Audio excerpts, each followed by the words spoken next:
Min barra l-implikazzjonijiet legali li qajjem ir-rapport tal-Awditur Ġenerali hemm tweġibiet politiċi li jeħtieġ jiġu indirizzati. Dan fid-dawl tal-impatt qawwi li x-xiri taż-żejt iħalli kemm fuq il-qagħda finanzjarja tal-Korporazzjoni Enemalta kif ukoll fuq il-mod ta' kif intużaw il-flus tal-poplu Malti.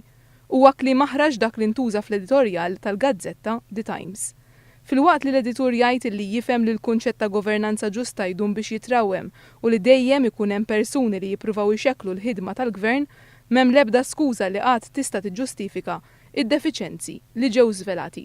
L-editur saħansitra jgħid li l-Prim Ministru Joseph Muscat kien ħanin wisq meta ddeskriva l-ineffiċjenzi bħala mismanagement.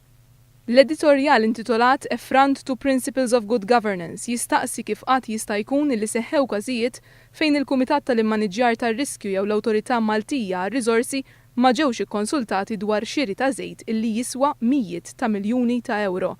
Jirreferi għal fatt żvelat mill-Awditur Ġenerali dwar kif il-Kumitat li suppost kien responsabbli mix-xiri taż-żejt da ma' xar xhur ma jiltaqa'.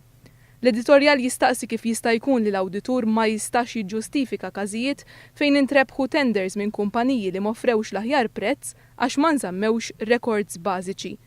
The Times tosserva li aktar ma wieħed jaqra dak li sab l-Awditur Ġenerali, aktar wieħed jinnota li donnu s-sitwazzjoni fit-tmexxija tal-Enemalta kienet laħqet punt fejn ma setax tiġi kontrollata aktar. Ta' min ifakkar li fuq hedging biss il-pajjiż tilef 69 miljun euro bejn l-2009 u l-2010. B'diversi mistoqsijiet u punti t-esklamazzjoni, l-editorjal tat-Times jiddikjara kif jista' jkun li korporazzjoni li tagħmel l-aktar xiri bi prezz għoli għal pajjiż tasal tfalli b'dan il-mod. L-artiklu jitem jgħid li l-appuntar ta' unit ta' awditjar intern u osservatur indipendenti fuq il-Kumitat tax-Xiri taż-Żejt mill-Gvern il-ġdid huma passi fid-direzzjoni tajba.